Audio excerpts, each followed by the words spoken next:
is James Triantos. I was drafted in 2021.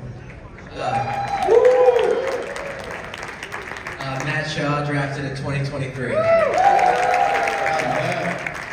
Cade, Horton. I was drafted in 2022. I'm Caissie. I was drafted in 2020 and traded in 2021. I'm Cowles. Got drafted in 2021 and got traded this year to the Cubs. I'm Birdsell, and I was drafted in 2022. Yeah, I'm Moisés Ballesteros. I got signed in 2021. Starting guys off with an easy one. There's a lot of talent in this organization, and I imagine it's awesome for you guys to play alongside other players and learn from them. So can you just talk about how stacked this system is over the last couple of years and how you guys have all progressed together? I'll start with Owen to my left right here. I mean, when I got here in 2021, I didn't really know what to expect, but then I walked into a room full of studs. So I mean, I just love it. I mean, it creates competition within the organization, and we go out there and kick butt. How about you, Cade? We'll go to the pitcher here. I always like talking about pitchers. Yeah, I think, like Owen said, iron sharpens iron, and I think it's a really good group in here. Not only great baseball players, but great people and great people to be around. And so it's awesome to get the opportunity to go play with all those guys. James, can you describe what it's like as we talk about the individuals and how talented they are, but there's also championships within this farm system that you guys have won recently. So how you're also developing that winning mentality that can be useful as you move on. I feel like it's really easy to grow in this organization, and we develop winners. So I think we have a great group coming up. We all work hard, and when the time comes, we're ready to go. Matt, you got a lot of cheers when you introduced your name. I think that's because you are speculated to potentially be on the opening day roster and play third base. As the individual here is, I believe, probably closest to breaking into the major leagues. How much have you thought about your debut? I thought about debuting a little bit. Obviously there's nerves around getting to play in the major leagues. Nothing different than the nerves that are in every baseball game you play. But to have an opportunity like that would be amazing. Obviously we have awesome fans that are showing up here, which is great. Too bad we're going to be in Tokyo to open up, but it's going to be a really exciting year for I think all the guys sitting here. We're all very, very close, and I think everyone kind of feels it, and I'm sure you guys feel the same way. So really, I think we all feel we're ready to go. We're confident, we're ready to rock and roll, and the cards just kind of got to fall how they will for us, and hopefully we all have the opportunity to go this year and win some playoff games, and eventually win a World Series. Brandon and Moisés. Brandon, you were the minor league pitcher of the year. Moisés, once again, back-to-back player of the year in the Cubs farm system. So Brandon, I'll start with you, just what that meant to you, that accomplishment, and then Moisés, you can follow what it was like winning that again. Yeah, I mean, first off, the award was awesome, and it was great whenever I heard that. Like when I started off, our organization just feels so much talent, so winning that award meant a lot. But at the end of the day, I can't take that into this year, and so this year it's all go, and we're trying to contribute to the big leagues, not just minor leagues. For me, it's same goals every year. Working hard with my hitting. Heavily with me is a lot. The hitting coaches he tussle with me for the pitchers, so it's heavily with me a lot in my career. I'm working on every day. Ben, for someone who was acquired mid-season, changing organizations after being in the Yankees organization for so long, what can you say about how the Cubs what was the intake process like coming to the Cubs organization? It was very welcoming. Fortunately, I knew a ton of the Cubs guys before. I played with Matt Shaw in Maryland, played with James Triantos at the Fall League, so we also... Stories do you have on them? Anything good that you can share? Oh, plenty of stuff, But it was James? Not James, yeah, we'll get there, but... Or so James and Matt? But it was a blessing playing the Fall League my first year, so he was still on hard, and I got to meet a lot of training staff there. Like I said, a lot of Maryland guys there, so it was an easy transition. Thankful that I had these guys to help me out. So. What does it do when you have familiar faces? Because it can probably be a lot. Can you just describe for for fans mid-season, your life changes? What do you go through, and then why is it helpful to have? Yeah, I mean, it's a big step in your career. You're dropping everything. You drafted the Yankees. All my friends were there. You leave to New York. I don't really know too many guys. So having these guys to back me up and help me feel at home was a blessing. I want to talk about pitchers here specifically. I'm always leaning in that direction with Brandon and Cade here, but both you guys have had, I believe, Tommy John surgeries in your career, and dealt with injuries and stuff. How do you overcome that from a mental standpoint? Just wanting to get healthy, wanting to be on the field, and contribute to winning. So, Yeah, I think injuries can be a blessing in disguise. I feel like when you're coming back from an injury, it can be more mental than physical. And just being able to grow and face that adversity and know you're going to be healthy again. And I think for instance, this year I've grown more than I would have playing because I learned about trajectory and it just prolonged, like keeping a healthy year. And so going through the rehab process, it can be really good for somebody. go Brandon. I'm right, I'm curious your thoughts. Yeah, it's just taking it day by day and making sure that you're doing what needs to be done on a daily basis. It can get monotonous, but trusting the process and not looking too far into the future. Just trusting that the people that are taking care of you are doing the right thing, and then you're working hard to get back to where you need to be. Owen, we know how talented you are on the field. I'm curious to dive into your brain here because you are someone who's also on the cusp of making the big league roster. What is it like when you know you're close? You can also see how the big league team lays out, but you probably are in this mindset. I mean, that's what I kind of want you to describe, how you make sure that you don't try to do too much and overanalyze the situation and really just keep doing what you're doing. I mean, when I'm close, I feel like I was close last year. I feel like I'm going to be close this year. I try to be where my feet are, and I don't try to get too ahead of myself and really just play that day by day, and just go out there, be a ball player, and just try to contribute in any way possible. I'll talk to James and Matt down there. I think one of the big things that jumps out whenever I look at you guys from an analytics perspective and everything is how much contact you guys make. You guys are so good at putting that on ball. For younger hitters, trying to emulate you guys and look up to you guys, what's like the advice you give in terms of being able to put that on ball? Start with James. James makes more contact than I, so. Being on time, that's the biggest thing. Like, you could have the prettiest swing in the world. If you're not on time, you're not going to hit the ball. So I like to keep it as simple as possible. If I'm on time, I'm going to hit it hard. If I'm not on time, I'll probably hit it hard. How do you practice that? Because that's a lot of live stuff, so when you're not playing. I mean, it's just feeling it out in repetition. You can see it. You can see your timing based on the ball trajectory. The ball's going in the air more, you're probably more on time. You're pounding into the ground. You're catching it more on the down, so you're a little late. But really, just seeing pitches, feeling your load over and over again, and understanding your own body. That's it. You agree or disagree, Matt? Yeah, no, I definitely agree. I think part of it is, growing up, playing different sports, being athletic, just kind of being able to put the bat on the ball. I think that's been very helpful. I know James was a really good athlete in high school and played different sports too. So, just kind of going through that and it kind of just gives you kind of a higher ceiling for things like that, like making contact and, playing good defense, running the bases, all that stuff I think just comes from being an athlete, playing games, playing different sports, and that definitely helps in the long run. Well, Moisés, you have power, but you also get on base a lot. You have those base hits. What has been the key to your consistency year after year to continue to get the results that you get?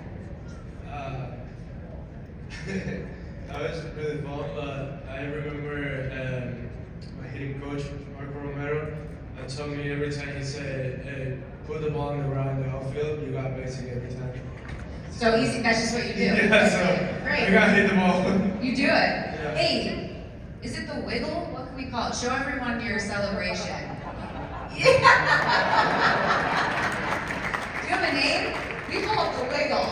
No, okay. A couple guys used to assist in the game, and I take it. How did it come up? Do you remember? Just one day? Just one day in Rocket City. Oh, okay. And you just did it. And just take it. Are we all in on the wiggle, or what do we I think? mean, I'm sure we can all do it one day. One day, okay. Moisés, let me go back to you. Your defense behind the plate has dramatically improved over the last couple of years. What's been the key in becoming a better catcher? I got working out every time. Really hard for me. So when I got go out to AAA, so I got new pitchers, new spirit in AAA, really veteran guys. So he's helping with me behind the plate, talking with me a lot every time. Matt, I want to follow up with you, and then anyone can respond to this, because maybe some of you can relate. You're on deck. The Cubs do these great features on the players, and you were just had one.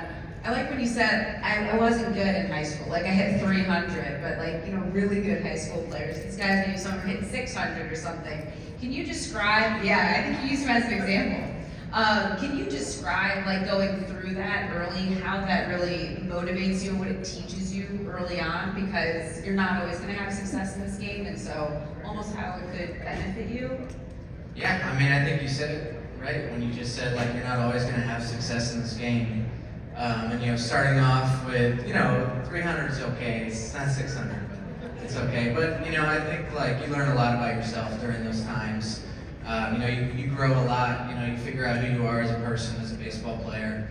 You just hope that aids you later on in your baseball career, and thus far it has for me. James, do you have a response considering you raped in high school? No, I don't have much, honestly.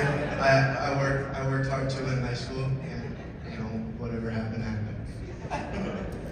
I want to go over to Ben here. A lot of positional versatility, and that's like a huge asset for any manager. Your accounts talk about it all the time. For yourself, you play multiple positions off the dirt. How has that allowed you, how has being like second baseman or shortstop or third baseman allowed you to get better at other spots? Does it compound? How has that made you a better defender? Yeah, absolutely. And I think this stems back to the Yankees. Like, I had a lot of great guys in front of me, so if I wanted to play, I had to learn all three. And I knew how to play well because that organization stacked as well. So the same thing here. A lot of great guys ahead of me, so I think I took it upon myself to learn all three to give myself a chance to play. On the pitching front, Cade and Brandon, when it comes to what you have noticed as you come up as a pitcher, between the velocity, how that's talked about and developed, and also just how pitchers are used, you know, what have you learned in how you can just get to where you want to be based on what teams are talking about and how they're developing pitching? Cade, I'll start with you and then Brandon can go. Yeah, I think for me, it's I'm more of a traditional. I don't focus on the analytics as much. I'm more of, you know, just take it one pitch at a time, control my breathing on the mound, really be in the moment. Most important pitch is strike one. You can't strike somebody out, you don't get strike one. And so just attacking hitters and not being, you know, hitting is so hard.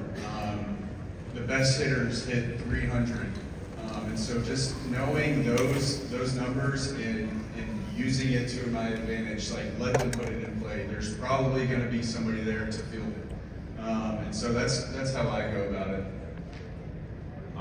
Since I've been with the Cubs, I've definitely gotten more into analytics, but it's a slippery slope, so I try not to dig too deep into it. You know, during bullpens, I'll ask metrics on a pitch, and it's usually to, you know, confirm how my body's feeling and how I'm moving down the mound. And when everything's in sync and right, I know what the metrics should be. But other than that, like Cade said, man, you just can't focus too much on analytics. That kind of takes care of itself. I had another train of thought, but I forgot, so that's the end of my answer. To Cade's point about how hard it is to hit, I feel like a lot of people in the industry have started to believe that the major leagues is becoming so concentrated in terms of where all the good stuff is. You guys in the minor leagues maybe don't get as much exposure to continual major league stuff. So in the minors, when you maybe see a pitcher that's a top prospect or something along those lines, do you lock in more? Is there more weight on those ABs to get you reps such that you know eventually when you're a major leaguer you'll be better? I'll start with home. You know, we obviously know who we're going to face the day before, the week before, but I don't really take it as anything different than if I was facing a low league guy or a major league guy. I want to go out there and execute my plan. I'm sure everyone here is the same way, you know. take it, you know, AB by AB, and really just try to execute our plans sometime, whether that be at the major league level or at the rookie ball level. Yeah, I second that. I agree. You agree? I agree. Okay. Said it all. Yeah? Same thing. Great. I actually saw you though when Cade said like hitting's really hard. You're like, what was going through your like? What is it that sticks out for you right now that just is a continuous challenge? I mean, you guys like Birdie and Cade that can throw like upper 90s top of the zone and throw an absolute banger bottom of the zone and look exactly the same. So I mean, you just never really know until you get in there how you're feeling that day. Honestly, it's day to day, and you know, I feel like pitching has gotten so much better over the last 25 years with analytics. But you know, hitting's always been hard. You got to hit a round ball with a round bat. And that's, I think, the hardest thing in sports. On the analytics side, what do you guys look at as hitters? You know, like pitching analytics, I think are definitely at the forefront on the public side. But is there a metric you like looking at, whether it be, you know, you recapping your month? Like, what do you want to see? Let's start with you, Matt. Yeah, I mean, there's a ton of information, and I think that can be very valuable. You have a lot of stuff on pitchers. You have strike percentage, you have where they throw the pitches, locations, you know, you have whiff percentages on each pitch, you know, you have, you know, what percent they throw each pitch.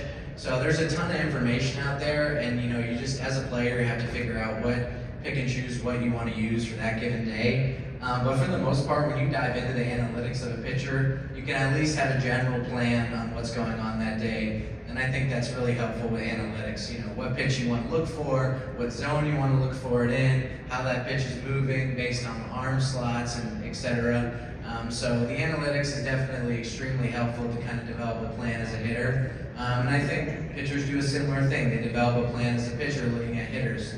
So that's where the chess match is created between hitter and pitcher. And really, if you're not looking at that stuff, you know, sometimes it can be freeing in a way, but other times you might feel lost because guys are going to attack you in a very particular way in order to what they know gets you out. So you really need to know your analytics of what gets you out, along with the pitcher's analytics of what he's trying to do to you, and then take all that information and develop into a really simple plan of what you're going to do that day, and that's hitting. That sounds so simple. So easy. Yeah, so easy. Coaches, I imagine, play a huge role in helping you guys distill all that information down. Is there someone in your career on the coach side, I'll go James and then Ben, that has really helped you kind of distill this information that Matt's talking about? I'd say Rachel Holden has been a really good help to me, and Desi Wilson. Those two really just helping me develop my plan, understanding me as a hitter, and being able to communicate with them every day. This is how I'm feeling. This is what I need. We're facing this guy. This is what I want to do this day. And they're awesome, so helpful. And you know, even if I'm off a little bit, I can come ask them questions like, "What do you see? What's going on?" We understand our bodies so well, but you know, sometimes we always need help. Ben and then Moisés too, I want to hear from you first, man. Yeah, I was lucky enough to work with the Yankee staff as well as the coach staff, so I got 2 point of views. I got mixed it a little bit, you know, identity who I am, who I can be as a baseball player, and kind of develop that. How about you? Is there a particular coach or organization that's really helped you on the hitting side, Moisés? Yeah, my coaches in AA, St. Rachel Fulton, Mark Romero. But my first time starting in AA, never understand to scouting report for the pitcher.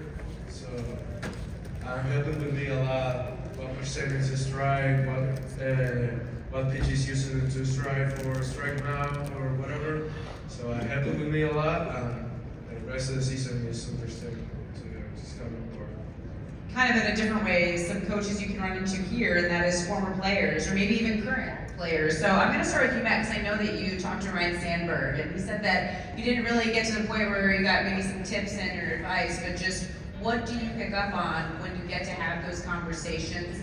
I also want to, you've been watching video, there's reports out there of Bregman and Arenado, and what you're picking up just from current players. And we can even go down the line, just whether it's a current player, someone you're seeing here, whatever it is, and how you've observed or what you've learned from them. So Matt, we'll start with you, and then we'll kind of go through. Yeah, starting with Sandberg, I think sometimes you just meet people and you can just tell that they're like a winning person. And I think everyone can kind of feel that with Sandberg, just the way he is, like his personality. I never obviously watched him play, but you know, just an amazing guy, and I think he just has a presence about him. You know, that's kind of the reason why he's became such an amazing player over time, and obviously Hall of Fame guy. So, you know, that's obviously amazing. And then, you know, learning from Bregman, Arenado, those guys defensively. You know, defense, like hitting, is unique to the person. So there's only so much you can take from a player where you kind of have to look inside yourself and figure out the type of defender, the type of hitter, the type of player you want to be. So, you know, I get to watch different players and kind of build my own repertoire of, you know, the type of third baseman I want to be. And you know, it's good. I get to learn from all those players in unique ways.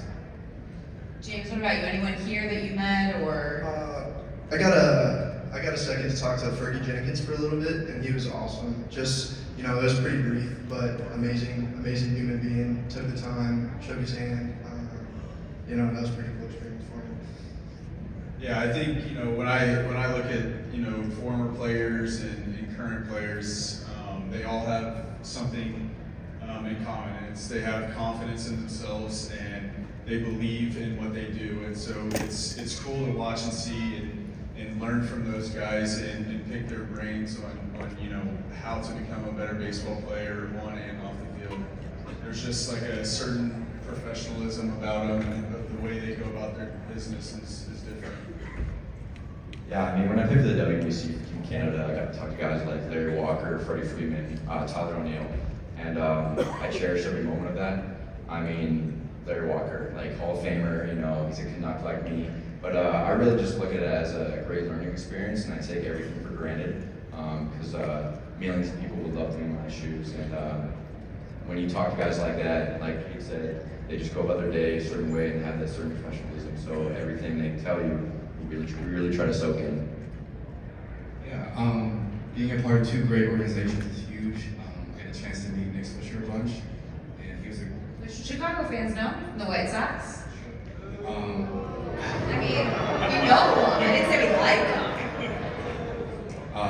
he was great to me. He's a great bridge from the staff to players, so getting to learn a lot from him was huge.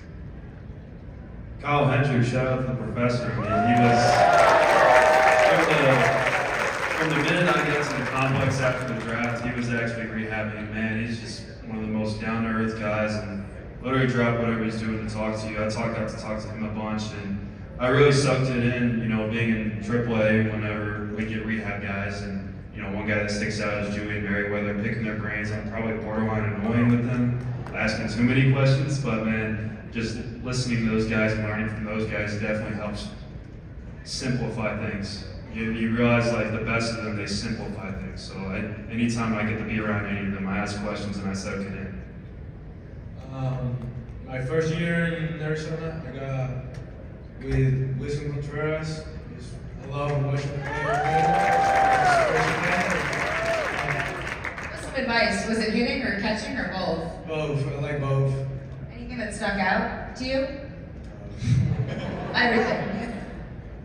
How about outside of baseball? I imagine you guys have a lot of, you know, interests or hobbies, or you get an off day and you have a couple hours completely free to yourself. I want to go around. What do? We'll start with James. Is it video games? Is it golf? What is it?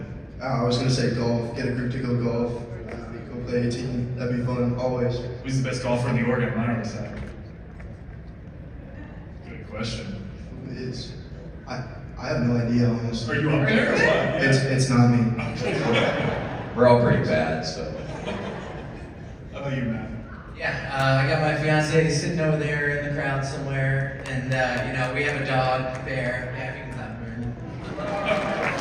And I have a dog, Bear, and so, you know, we go on walks and we hang out and we spend time together, which is always nice. You know, pretty simple guy, which, you know, a lot of us are in a lot of ways. You know, we're at the field so much, and we really work so hard. You know, we get some time off. Sometimes it's just as much as like sitting back and doing nothing. So, you know, for me, that's you know, we like to go on walks and hang out, and yeah, pretty easy. Yeah, for me, I love golfing. Got a wife now, so I've traded that in for video games. That was the trade-off? Yeah. Okay. Gotta pick a poison. She'd rather me be at home. So, but yeah, I love video games. Not as good as Birdsell over there at Fortnite, but I'm working on it. In my off time, I really do nothing. Play video games, hang out with my girlfriend, but I'm really just a chill guy. I don't know. What was the laugh down there for, guys? Matt and James on Owen's answer? No, I agree 100%. I really don't be doing anything. I mean, I just picked up pickleball. It's awesome. How is it? How do you like it? I love it. I love it. Yeah? What got you into it? What made you want to try it? Because everyone's playing it? Yeah, all my friends were playing. I was down at West Palm Beach for 2 months, so I'm pretty cool opportunity to pick it up. Do you like to golf? I think we're getting there. For me, it's golf and video games, but now we have a 6-month-old baby, so I can only golf. It's the earliest tea time of the day, and then it's usually that's our grocery store day, laundry day, and a bunch of errands day, and then we play every night, so people don't realize like I don't get to eat dinner with my wife throughout the season, so we really cherish those Monday nights and have dinner and cook a nice meal for us. For me, I got playing video games. I got a chill guy. Well, you guys mentioned it. Cade and Brandon, congratulations in 2 different ways. You just got married, and you just had a baby in July. Your wife did. But congratulations. So let's talk about it. Cade, how was the wedding, the honeymoon? And then Brandon, you talk about your little one and what it's like to be a dad. Yeah, the wedding was awesome. We had a destination wedding in Punta Cana, and so it was beautiful. Right before my wife walked down the aisle, there was a rainbow in the backdrop, and so that was really cool. And so yeah, it was really cool. Matt was there, and we had a good time. Where was the honeymoon? Switzerland. How was that? Yeah, it was beautiful. Highly recommend if you guys ever get an opportunity to go, please do, because it's really pretty. Hey, Dad. First, being a dad is great. It's a very humbling experience. Doesn't matter how good or bad you pitched. He still wants Dad to change diaper. Now I don't change as many diapers as she does, but still the dad duties right after the game. Honestly, the story is kind of crazy. So I pitched on Monday night during the season, and then I found out that night I was getting promoted to Iowa, and then the next day she went into labor. And so I'm going back up and forth from the field throwing, and then the team was in Chattanooga, so I drove to Chattanooga through bullpen, came back the next day, packed the car up, drove to Iowa. It's not an easy drive, it's like 12 hours. And then hopped on a plane the next day, got all of her stuff in the hotel, hopped on a plane back to Nashville, and then her parents drove her and his name's Decker out to Nashville. He was just living life, his first week of life in Nashville, so. How about jumping to your guys' pregame routines? Is there anything you do that you think stands out among the group of people here? I'll go with the hitters. I don't know, James and Matt, if there's anything you guys do that you think is unique that helps you get ready for a game. I like to track pitches before the game, just watch pitches go by, fast pitches. I feel like it helps my eyes get ready. Yeah, I'd say the one thing that I definitely do before every game, things change and I'm not necessarily, superstitious at all, but something I like to do before every game is pray. So I'd say that's consistent on every game of every year is that. What if you, Ryan? Before games with James, I'll track or get off the machine, but then really that, I'll just sit in the locker and talk to the boys. I mean, really nothing else. Yeah, definitely. We're fortunate enough to have a fancy machine called Deck, so like James said, we'll try to Those are super cool. Why don't you describe it for people? It's just like this. It's a picture. Screen, yeah. It's a picture of the actual pitcher we faced that day, and it has all his metrics on there, so you kind of see the pitcher, 2 or 3 times before that bat, so you get a lot of comfort. For me, it is uses my AirPods, put some music, and talk to the guys. Who's on the playlist right now? What do you listen to? I listen mostly Bad Bunny. Pictures? Superstitious? Anything? I'm not superstitious, but I definitely do have a routine, and I feel like that's what makes a lot of these players so good is they do the same thing every single day. And I feel like when you get your own routine, everybody's different, and so it helps you get into that mode, like, all right, we're about to play. It just gets you ready to go. It's like coffee in the morning. Everybody's got to have their coffee before work, and so it's just like little things like that. Yeah, it's just routine more than superstition. Like Cade said, doing the same thing every day and getting your body right. And as long as you feel good, you feel confident going into the game. And we actually, one day, we were struggling in Iowa, and we used Traject, and so I'm in the box, and I'm looking at myself, and it has my metrics in there. Like, it's almost like to remind you how nasty you are. That's really You can forget that, you can lose confidence. So we had a day like that in Iowa where everybody got in the box against themselves and saw their own pitches. They're like, I throw that? Like, yeah. And so it was nice little reminder. You've all, for the most part, maybe not so much Ben, but you've seen each other play now for at least a couple of years. So, who can do an impression of the other's batting stance or pitching style? Wind up.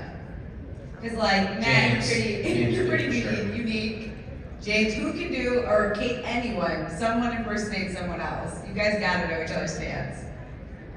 Matt Shaw.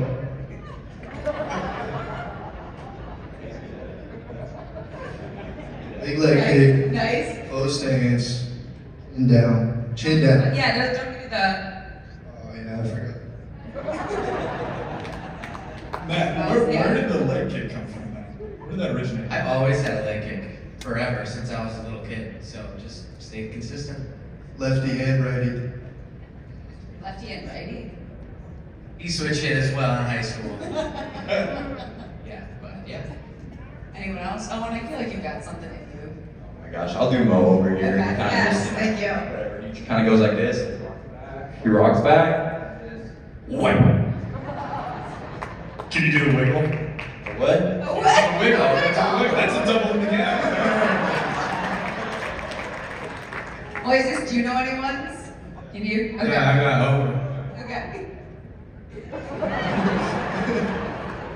That's good, yes. Hey, when I miss a pitch, I said, I'm walking around to the box. I think I have seen that, yes, that's all true. Nicely done. Oh, that's amazing. How about advice to yourself? Like, think back 10 years, if you could have given yourself advice, thinking about where you are now in your career and such, is there anything that you can tell yourself? I'll go with Owen first. If I were to go 10 years back, I would just tell myself, take every day for granted. Don't take every day for granted. Not that, don't do that. Really just be where your feet are and keep working hard because, anything's possible when you put your mind to it, and I really believe that. How about Ben? Yeah, just backing off that. I got hurt this year, and it's really unfortunate. Missed the second half of the season. Healed up faster than expected. Got to play last week in AA. Got the chance to compete for a championship there. Unfortunately, lost. But getting hurt sucks, and you want to be out there with those guys competing with them. But at the end of the day, you just got to keep going and keep stacking things. Give us a day in the life, if people don't know, their schedule is a grind in the minor leagues. They're playing 6 days a week, you get 1 day off, you're playing the same team every day. So maybe all of you can just kind of chime in. I know you have your own routines and stuff, but it is not easy week after week. So give people a sense of even, how you go from being a ball player to having a little bit of life when you can. Yeah. Usually morning routine is, wake up somewhere around 9 o'clock. Obviously I have the puppy and my fiance, so we'll get breakfast together. As the season grind goes on, it's important for me to take naps, which might be a little more unique. So sometime around, we have maybe a 2-hour window in the morning to spend time together.